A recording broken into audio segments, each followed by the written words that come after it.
Good evening, everybody, and welcome to Todd Klindt's SharePoint Netcast number 245, recorded live April 27th, which is a Monday, in the year 2015. I am your host, Todd Klindt. You will not detect any kind of British accent, but I'll explain why that's important here in a minute. But before I do, got to tell you all about the folks at Rackspace. Rackspace.com, that is my employer, and they're just great folks, and we host SharePoint, and we host Link, and we host Exchange. We got all kinds of great stuff. We got some new products coming down the pike that I can't tell you about, but they are, well, they're exciting. I may have overused that word already, but they are exciting. So go to sharepoint.rackspace.com, and speaking of lights, thank you, Jeff. I forgot to turn one on. Go to sharepoint.rackspace.com and find out all about the great SharePoint offerings that we have, or www.rackspace.com to see about all the other things that we do. We do websites. It's just amazing, all the crazy stuff we do. But go out there, and if you order something, tell them Todd sent you. See, I only work on commission. So, I have to sell so many things, or my kids don't eat, my cats go hungry. It's a horrible thing. But go out there at sharepoint.rackspace.com. All right, first thing out of the chute is the production notes. You guys have probably noticed that I'm recording 245 right now, but 244 is nowhere to be found. It's not in the RSS feeds. It's not on YouTube. It's not on the blog. None of that. Well, Shane was kind enough to do 244 for me last Monday. I was on the road. We'll talk about that in a minute. And I just got home last night. I've been home about 24 hours now, and I just didn't get a chance to get everything taken care of today. I was too busy prepping for my Ignite sessions next week to get 244 done. But I've got the MP3 done. I'll get that published soon, and you should have 244 out tomorrow. So thank you for your patience on that. And even though I haven't got it published since Shane did it, I'm probably doing y'all a favor by not publishing it. It would be unfortunate if it were to just disappear in some sort of unfortunate editing accident. Just, all traces have vanished. But I'll probably take care of that tomorrow, and then this one will come out. Hopefully get it out on Thursday like we normally do, but I apologize, all of that. One other thing for production notes, I think I need to change my netcast page, the toddklint.com/netcast, where I have the live feed for this and the chat room and all that, because before I go live, it's not obvious when people hit it that they're getting the recording from, the previous week or whatever. So I need to change that up somehow. I'm thinking maybe changing the live URL to something like live.toddklint.com, something like that. If you've got any suggestions for that, or if that page has been confusing for you, let me know on Twitter at Todd Klindt, or you can email me todd.klint@rackspace.com, and let me know. I'm always looking for ways to improve this little thing that we do, this little time we get together, once a week, talk about SharePoint and other fun related things. So I would love to hear your feedback on that. Lori says in the chat room she'll try to make me get it out on Thursday. She is my taskmaster. In the notes that we share here, I have a checklist so she can see exactly what I have or have not done for each week's podcast. And I get these gentle nudging Skypes starting Wednesday, like, say, hey, see, you haven't done this, haven't done that. So, and now that I got somebody doing the transcription bit, that adds another level of people that don't want to wait for me to try to get this out at the last minute. So having all these other people involved has definitely helped keep me on task. So that's a good thing. Jeff in the chat room is saying, yes, 2 URLs would clarify the live and recorded. Yeah, and I was kind of hoping when I first set that up to have one URL to make it easy so that, whenever you went to that URL, if it was live or not, you would get to see it. And I've clearly failed miserably at that. So maybe I'll leave the current one the way that it is, and then the live one will just always point to whatever the live, I don't know. We'll figure it out. But I do appreciate the feedback, because I consume podcasts and stuff myself. I don't watch very many live though, and they're always bigger productions. So I don't have a good idea on how to do this, but thanks for your feedback. We have got a lot of topics tonight. So some stuff that I was going to talk about last week, but then I wasn't here last week. So we got a bunch of things. First off, the whole reason that Shane had to do the podcast last week is because I was over in London at presenting at the SharePoint Evolution Conference, where I got this incredibly stylish shirt. I don't know if you can see the dark blue on the black there, but the SharePoint Evolution Conference 2015. This is, so first, a big thanks go out to Steve Smith at combinedknowledge.com. I've known Steve for a good 10 years now. He's a fellow SharePoint MVP. He puts this SharePoint Evolution Conference on every year. He's done 7 of them now. He's done it for 7 years. Does a phenomenal job. Just can't express well enough without just repeating awesome a bunch of times. What a great job Steve does with this conference. It is just an all-out extravaganza. And this is the first time that I've done it, so I'm still kind of overwhelmed by it. But he had the conference itself was at the Queen Elizabeth II Conference Center, which is right across the street from Westminster Abbey in London.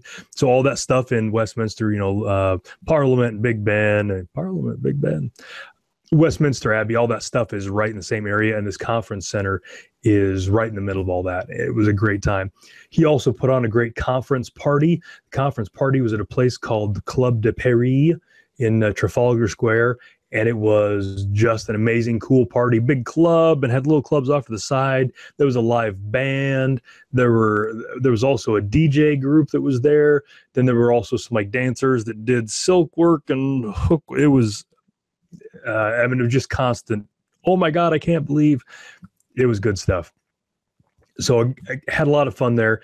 I did actually do some work there. I was productive for Steve while I was there. I did a 2-part upgrade session, upgrading from SharePoint 2010 to SharePoint 2013. And I had the coveted spot after the first morning session after the conference party. So the conference party started Tuesday night and ended Wednesday morning at 3 a.m. My session started 6 hours later at 9 a.m. Wednesday morning. I expected there was going to be nobody there except for me because it was just so early. And this was the third day of the conference.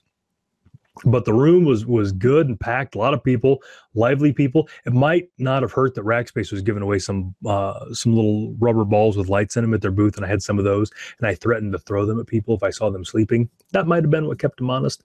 But good crowd, lively discussions, lots of good questions, had a blast. That was a good show. Then hung out at the Rackspace booth a lot, and it was awesome. So every time I go to a conference like this, so 2 weeks ago when I did my last netcast, I said, hey, if you're going to be at the Evolution Conference, come on up and say hey and shake my hand, all that kind of stuff. Now, when I say that, I don't expect a single person to actually do it. Number one, because I figure, my mom was probably the only person that listens to this podcast, and I knew she wasn't going to be in London. But also just going up to some random dude and going, hey, I listen to your podcast. Especially, anyway, I never expect anybody to actually take me up on it. So I'm always pleasantly surprised when people do. And I had probably half a dozen people come up and introduce themselves, people that I've never met before. So obviously there's people that I know that are at these conferences. I've known a bunch of people in the UK for a while. But just people, I got to meet like 6 or 7 new people that I've never met before that listen to the podcast.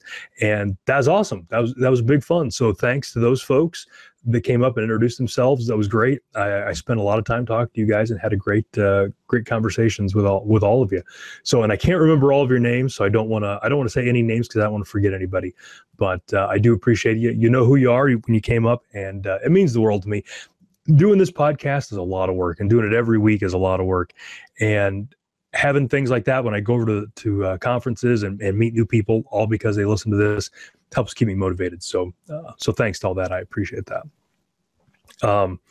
But overall, the conference was a great success, and I look forward to, hopefully, I did a good job. I didn't embarrass myself. Hopefully Steve will invite me back next year. I would feel very bad if I got to do it once, but not again, because it was great. So again, big thanks to Steve. So the big news 2 weeks ago that I didn't get a chance to talk about last week because I didn't do the show was the official announcement from the Office blog that SharePoint Server 2016 would indeed come out in 2016, second quarter of 2016, as a matter of fact. So the blog post came out here. Let me get the exact date. But it was, April 16th. So written by the SharePoint team. So that could be anybody. Just kind of talking. I guess Seth Patton is the name of the bottom. So Seth Patton writes this blog post and says, hey, here's what we know about SharePoint 2016. And he talks a lot about what's going to be coming up in 2016, but kind of slowly there in the beginning of the second paragraph says that SharePoint 2016 will become generally available in calendar quarter two of 2016, with a public beta planned for the fourth quarter of this year of 2015. So I have been working with the CMS Wire folks a lot. They've been doing the transcriptions, things like that. And so they asked me a little bit about that. So I talked to one of their folks about it. And I can't always be trusted to take things as seriously as I probably should. Just depends on what's going through my head at the time, how much coffee I have or have not had before asked these questions. But anyway, the person who wrote the article sent me an email and said, hey, can I get your thoughts on this? And for whatever reason, jackass mode had been enabled. And so as I read back at this email that I sent her, I wish I'd taken it more seriously. But one of the phrases that I used was a ripple of sadness across the internet when this came out, because we were all expecting SharePoint 2016 to come out this year. We were expecting it to come out in 2015. And then we were seeing that it was going to come out, in 2016. So ripple of sadness across the internet might be a little bit of hyperbole, but there were a lot of disappointed people. We're pretty excited about SharePoint 2016. But after that started coming out and people were like, I can't believe it's not coming out until next year, and, getting their pitchforks ready and starting to light their torches, a few people were like, well, why did you think it was going to come out this year? Why are you all indignant? Why did you think it was going to come out this year? And I was like, because we did, and I have no idea why we thought it was going to come out this year. So I had to do some looking, and the reason that we thought it was going to come out this year is because Jeff Teeper said last year it was going to come out this year. Now, clearly things have slipped, and it's not a big deal. I would rather have it come out late than early and broken. But the reason that we all thought that it was going to come out this year is because in 2014, Jeff Teeper was talking to some people, and they were asking him about whether there's going to be a new version of SharePoint coming out in 2014. And he said, no, it will be next year. 2014 plus one, carry the 6, 2015. So that's why we all thought it was 2015. So we heard that, however long ago, 9 months ago, and just kind of stored it in our heads. SharePoint's coming out next year. So that's why we all thought about it, thought it was going to be this year. But quarter two of next year, the beta coming out at the end of the year, however that's going to be. But again, we're all very excited about it. And I think we all agree we'd rather have it come out good than early. But we are a little disappointed. But one thing that the blog post did cover after it broke everybody's heart with that whole no SharePoint 2016 for you this year, is they talked about what they're working on, all the cool things they're spending time on, and why it's taking so long. And there was 3 of them. 2 of them excite me, so I'm going to talk about 2 of them. The third one's not as exciting for me. But the first one is improved user experience. And by improved user experience, for me, it was kind of 2 things. The first will be the mobile experience. So I've got a couple of Windows phones here. So, of course, my mobile experience is never going to be great because there just aren't any apps. Like the Delve app, there's a Delve app for iOS. No Delve app for Windows Phone. Anyway, I digress. But the mobile experience is going to be better. So you'll be able to do crazy things on your phone and your tablets, things like that. That's something they're putting a lot of time in. In SharePoint 2007, there was no mobile experience. The mobile experience was just a little bit better than a sharp stick right in the eye. In 2010, the mobile experience got a little bit better. In 2013, they kind of had the hooks in there to put the different templates and stuff in there for the mobile experience. I think with 2016, they've been doing this whole mobile thing with Office 365. They've got it figured out. So I'm really looking forward to the mobile experience. The other thing that's going to be very interesting is what they're calling people-centric file storage and collaboration. And that's going to be like the OneDrive for business stuff and all that. And so I'm looking forward to that. I've been doing a lot for OneDrive for business because of a session I'm doing at Ignite, and it is cool technology, and I think it's going to go the next level. Now, Bill Baer, who is one of the project managers, senior project manager, whatever, for SharePoint at Microsoft, is in the chat room. If I'd have known he was free, I'd have just had him jump in tonight. And he is saying that public beta will land in the time frame originally shared, with RTM to follow in calendar year quarter 2 2016. And he says that their goal is to deliver the most comprehensively tested version of SharePoint to date. The slight push provides a long tail for this work. So yeah, that's awesome. It's extra testing. I don't think there's a person alive who hasn't found something in SharePoint that bugged them and like, I can't believe they didn't catch this in testing. This is how they're fighting that. They're going to do more testing. So this is good stuff. So thanks to Bill for bringing that out. So the first of the three pieces is the improved user experience. For me, that's going to be the mobile experience. That's going to be the OneDrive for Business, the people-centric storage. I'm looking forward to that. The next piece that they talked about is cloud-inspired infrastructure, which I think for all of us, that means hybrid. And so that's one of the things they've got out here, hybrid cloud with global reach. So that's, I see like the stickers now, they're going to say like SharePoint 2016 now with more hybrid. I just think hybrid is going to be the main thing for 2016. So, and again, I've been doing this hybrid thing with OneDrive for Business and all that. I welcome all this. I think making it easy for us to gradually move workloads into the cloud is the way that we're gonna get there. So I'm glad to see that. Also, they've got in here as a bullet point, improved performance and reliability. I would kind of hope that would always be the case. I guess I would hope with every new version of anything ever is improved performance and reliability. But I'll take what I can get. And then the last piece that they talk about is compliance and reporting, and that's the DLP stuff that they've just been talking about, and the data loss prevention and more reporting and analytics and those kind of things.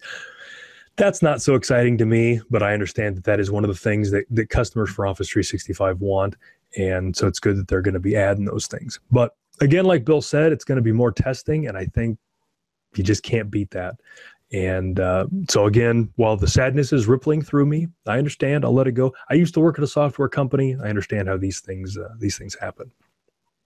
So very looking forward to that. Also, a week from now is Ignite, and Bill himself is going to be up on the big stage telling us a whole bunch of new things about SharePoint 2016, getting us even more excited about it.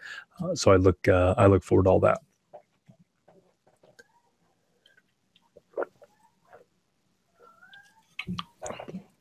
The other thing that I was going to talk about last week, if I would have been able to, was that Patch Tuesday came along, and the SharePoint 2013 patches, April 2015 cumulative update, they're released. Yay! And then we found out immediately that they were broken. Boo! So just another day in SharePoint patching land. The SharePoint 2013 patches for April came out, and there was much rejoicing, and people started installing them. Well, I take that back. People started trying to install them, and very few people were actually successful in that endeavor, or at least not nearly enough. So the April 2015 CU had one significant change to it, in that it no longer, well, I guess, in that it had a hard requirement for Service Pack 1. All of the previous cumulative updates required either the March 2013 public update or Service Pack 1. Either one would be okay. April 2015 is the first patch that required Service Pack 1. And if you're a nerd like me, you unzip these CUs and it drops a bunch of MSPs and XML files into a directory. If you look in the XML file, it's got information for the patch that it matches. And one of the things it has in there is minimum build number. And that's how a patch knows that the thing it's trying to patch is at a high enough level to patch. So that particular minimum build number is different now in the April patch than it was in March and February. So what we found out was, you guys remember the whole Service Pack 1 fun that we had when Service Pack 1 came out for SharePoint 2013, that it included that adorable bug that made it impossible for you to ever patch SharePoint again? Well, it's got one last hurrah, had one last trick up its sleeve. If you downloaded and installed Service Pack 1, you were fine. But if you remember back when all the Service Pack 1 frivolity and hilarity was happening, you could also get an install of SharePoint 2013 with Service Pack 1 baked in if you were on MSDN or had a volume license agreement. And then you didn't have to worry about installing Service Pack 1 when you installed SharePoint, it had it baked in.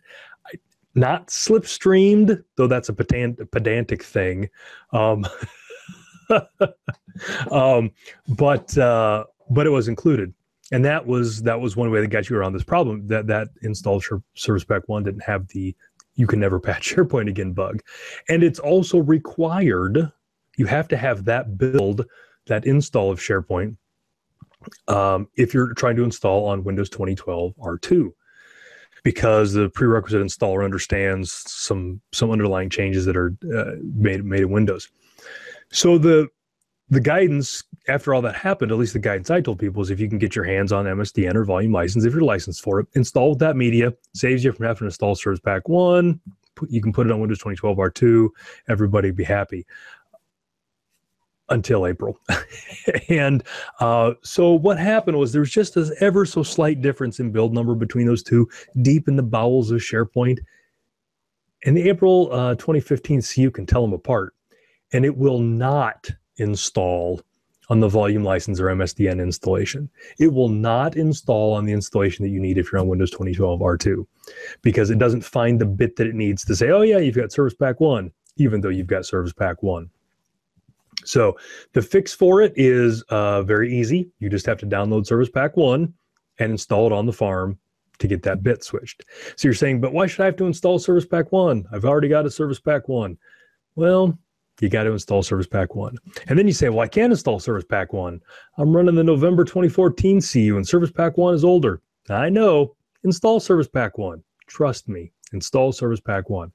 And once you do that, once you install the download of Service Pack 1, everything gets lit up correctly. And then the April 2015 CU will install. So in the chat room, Bill said, we're fixing patching just because I'm tired of everybody making fun of them. So the problem with that, Bill, is that seems to suggest that my mocking works, and that's just going to incent me to mock more. But you know, like we're and Jeff Jones in the chat room is mentioning it too. I mock because I care. SharePoint is an incredibly complicated product with a whole lot of different moving pieces. You got foundation, you got server, you got project, all that. And while I mock heartily every time there's a bug, I get it. It's a complicated product. I get it. So I'm not gonna sell them on Microsoft stock and become a notes admin or anything. So another thing to keep in mind, though, I forgot about this, is if you've got any language packs on your farm, they also have a Service Pack 1. They also need to be repatched. So if you've got a farm and you try to run that April CU and it says the right version is not there, and you're like, oh, that's right, I got to reinstall Service Pack 1, and you install Service Pack 1 in the installation language and it still doesn't trigger it, then see if you've got any language packs installed and then rerun Service Pack 1 for them as well. So kind of a pain in the butt. Again, a really easy thing to make fun of, but in the big scheme of things, not that big of a deal. Other than that, other than, you know, not being able to install it most of the time, patch seems pretty solid. But if you find any problems with it, give me a shout and let me know, because I would love to see what you guys find out there. And I'm not sure how to take this, but Bill's suggesting that I go into Domino server. So that hurts my feelings a little bit.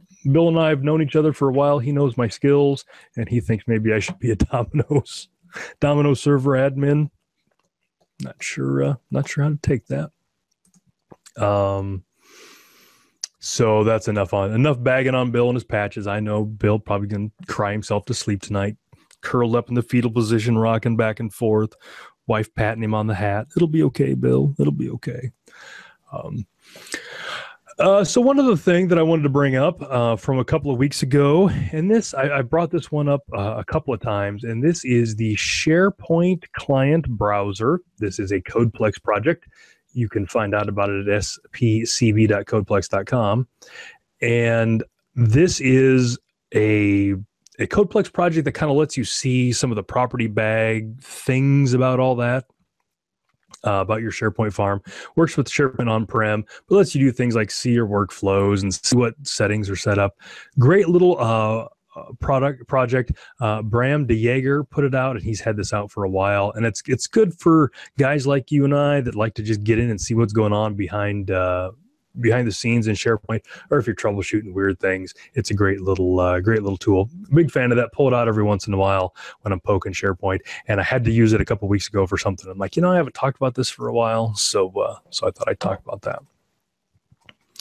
All right, we're almost out of the woods with SharePoint stuff. One thing that I did want to mention is sometime in the last 2 or 3 days, a new update for Windows 10 came out, and we're now build 10,061. I've got it installed on 2 boxes, but I haven't had a chance to use it yet. But they made some pretty significant changes to it. So if you're running an older build like 10,048 or 10,059, something like that, make sure you go into your patching or your updates, advanced, and then there's the different rings. You want to get in the fast ring and then run a Windows update and check for that, and it will upgrade that to the 10,061. But they have fixed a bunch of things, like they've changed how the start screen works a little better now, some other stuff. So I'm really looking forward to that. Windows 10 is coming around. There's been some speculation that it might RTM here in the next 3 or 4 months. Nothing official on that, but it's getting closer. I can see it happening. The last couple builds have made me think about switching my daily driver over to it. It's getting there. And I think with the new one, so one of the things they fixed in 10,061 is the tablet mode piece. And this is the idea that, you're going to have one build of Windows that's going to have the desktop mode like we use, like I've got here on my monitors, or tablet mode, but it's all going to be the same. And if you've got a tablet, you can put it in tablet mode. You can tell it to boot to tablet mode. And so now, if I could only find a tablet somewhere, like this one or maybe this one or any of the other number of tablets I've got laying around, I think one of them might find itself with Windows 10. Sometime soon. I think we're getting there. And if you haven't played with Windows 10 yet, you can go to, I think, insider.microsoft.com or insider.windows.com, one of the two. Sign up as a Windows Insider, and then you can download it. And it's a couple of great things. For the first time ever, if you've got a preview version of Windows, so if you download this Windows 10 preview, it will upgrade to RTM. So you don't have to worry about rebuilding everything. Now, whether you use a preview product on a machine you care about, of course, you shouldn't do it, but we all know people do. But now there's not this fear that at the end of the thing, when the RTM comes out, you're going to have to flush and format. Now it will upgrade graciously to RTM.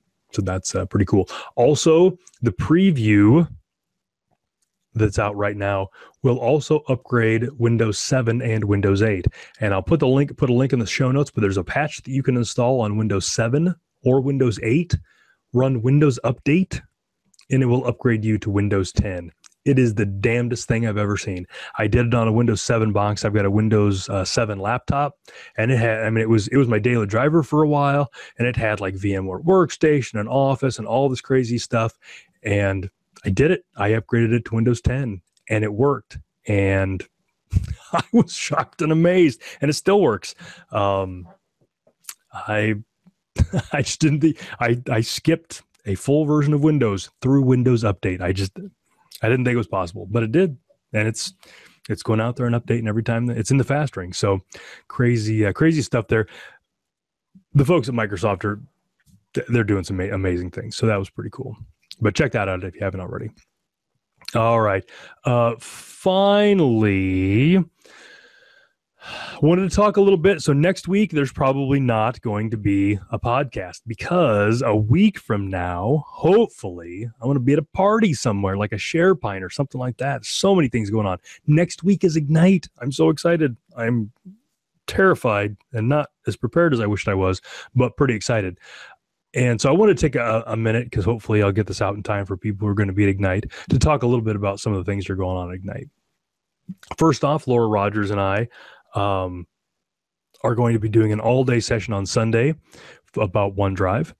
And it's going to be OneDrive for Business, and it's going to be all the background to it, why you're going to want to do it, the problems that it solves, things like that. And then we're going to show you how to do it. And we're going to do some demos and hook it all up and all that kind of crazy stuff. And then after we get it all set up, we're going to show you some of the different knobs you can twist and the different options that you have. And then we're just going to kind of show you how to manage it and what to do with it once you're there. So a lot of stuff to talk about that day. It's going to be 6-7 hours, I forget, with breaks and all that. But that's a crazy one. If you go to ignite.microsoft.com, you can sign up for those. Those pre-con sessions are an extra $500, but it's going to be well worth it just to have Laura and I telling you all there is about the OneDrive for Business. And it's kind of cool. We both kind of come at it from different angles. I'm only an admin, and so I'm coming at it from the AD side and the SharePoint side and getting all that up and going. And Laura's coming at it from the business user side. She does a lot of that stuff now. And so she's going to, it's going to be fun. It's going to be good stuff. I was a little nervous when I was asked to do the session a couple of months ago, but I'm really enjoying what my options are with the new software. So, and one other thing that I wanted to talk about, and I just saw a link to this last week, saw it in a session over at the Evolution Conference. One of the things that was added to Service Pack 1 and SharePoint 2013 is kind of this first, the gateway drug of hybrid, being able to move your My Sites to OneDrive for Business. And that was added to Service Pack 1. There's some things you can do in the user profile service. It lights up a thing, they can click OneDrive in SharePoint 2013. But there's a lot of people on SharePoint 2010, as is evidenced by the bunch of people that were in my upgrade session last week. And I saw in somebody else's sessions last week, and I'm not gonna tell who. Well, I will. Matt Bremer. Matt Bremer was doing a session at the Evolution Conference about OneDrive, and he mentioned that you have the same option in SharePoint 2010. That's right. You heard that right. In SharePoint 2010, if you install the February 2015 cumulative update, you have the option of moving your My Sites to OneDrive for Business. It works all the same way that it does in SharePoint 2013. Now, I haven't done it yet because I just saw this link a couple of days ago, but I put a link in the show in the chat room, and I'll put it in the show notes. But it does the same thing. It adds a little OneDrive link in there, and it's pretty cool. So I think that's going to be another one of those ways. It's that gateway drug for hybrid. Even if you're on SharePoint 2010, just stick your toe in the water. Feel that cloud. Feel that Office 365. Doesn't that feel good? Don't you want to put a little more in the cloud? I think this is brilliant. The folks at Microsoft, I think they really really nailed it with this one. That SharePoint 2010 thing, that surprised me. That snuck up on me. He had that link up there. I'm like, get out. There is no way. It's an honest-to-God TechNet article. It's got screenshots and everything. So it's either somebody's April Fool's joke was a couple of months early, and they're really good at Photoshop, or it's really in there. So I need to find a SharePoint 2010 farm that I can install that on and try it. But that's pretty cool, and I want to share that with you guys. So one of you guys out there, try that and let me know how it works. So in the chat room, Eric Harlan's asking, do you still have to do all the hybrid architecture work? Well, I'm not entirely sure what you mean by that, but yeah, you still want to do the user stuff. You still want to, do your replication into the cloud or whatever, so that your users have that same sign-on experience. And you still have to go into the user profile service and say, hey, I want to move them, and here's my site URL in the cloud, and here's the audience that gets that. You still have to do all that stuff. It looks very similar to the 2013 method. And honestly, they'd be kind of silly to not do it exactly the same way. User profile service in 2010 and 2013 are awfully similar. But yeah, that's crazy stuff. So even for the 2010 folks, hybrid, good stuff. Somebody out there, try that. Get back to me. Let me know how that works. After I say all that, Bill in the chat room says, no, Eric, not at all. It's just a redirect. So apparently all that stuff I just said, ignore all that. It's completely wrong. And again, in full disclosure, I haven't done it yet. I just saw this a couple days ago. Just got home last night. I'm blaming jet lag. I've not slept in days. I've been having beans for breakfast for the last week. It's been rough. We're lucky I'm still standing. All right. So before I lead anybody else astray, let's do some shameless self-promotion. So again, a week from now, Ignite. I'm going to be there. I'm going to be partying. I'm going to be doing the pre-conference session. I'm going to be at the Rackspace booth a bunch. I'm going to be at SharePoint. I'm going to be at a bunch of different parties. I'm going to be doing an upgrade session Wednesday morning at like 10:30, I think, something like that, 10:30 to 12:15. I forget exactly what the time is. Ignite.microsoft.com. So check all that out.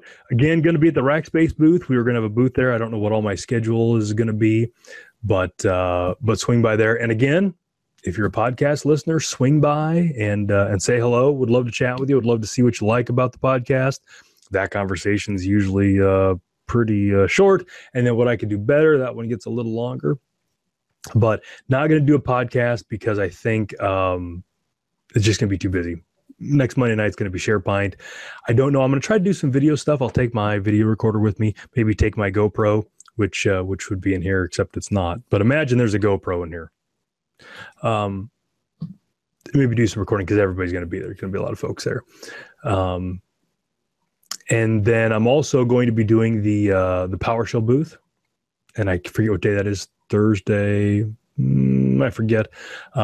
But I'll also be at the PowerShell booth, and then any other place that I can wedge in, any sessions that I can crash. If I see anybody with a camera, I'm probably just going to go run in front of it, whatever. But I will be there. So, and again, email me, todd.klindt@rackspace.com. I check my my email pretty regularly on my phone. That is one of the things my Windows phone does really well is email. So email me there or at Todd Klindt. I honestly don't check Twitter much when I'm traveling, but you can try that. And then I'm going to rest for a bit. And then on May 28th, I'm going to do a session remotely for the Alaska SharePoint user group. And we're going to be talking about the hybrid stuff there.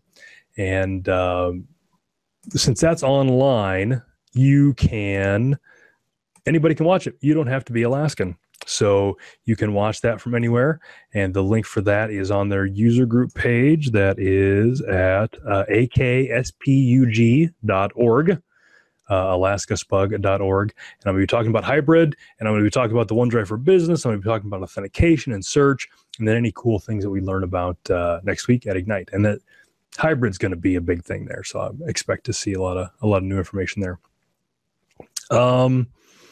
Another thing, I'm going to be doing the Mississippi PowerShell user group, and that's Tuesday, August 11th. Same time slot as this, 8:30 p.m. Central Time. Haven't decided what we're going to talk about yet, but it'll be something fun. And that reminds me, and I thought I had this in my show notes, but I don't see it up there.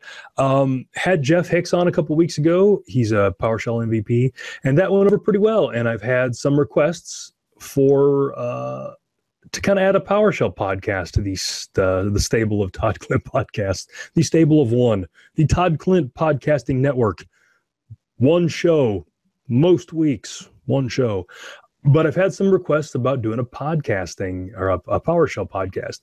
And I wouldn't be completely opposed to that, honestly. Probably wouldn't do it once a week. Thinking maybe once a month at first, just to kind of get a feel for it, and maybe have more technical stuff. With Google Hangouts, it's easy to do screen sharing, so maybe bring people in to show how to do stuff in PowerShell, kind of applicable thing.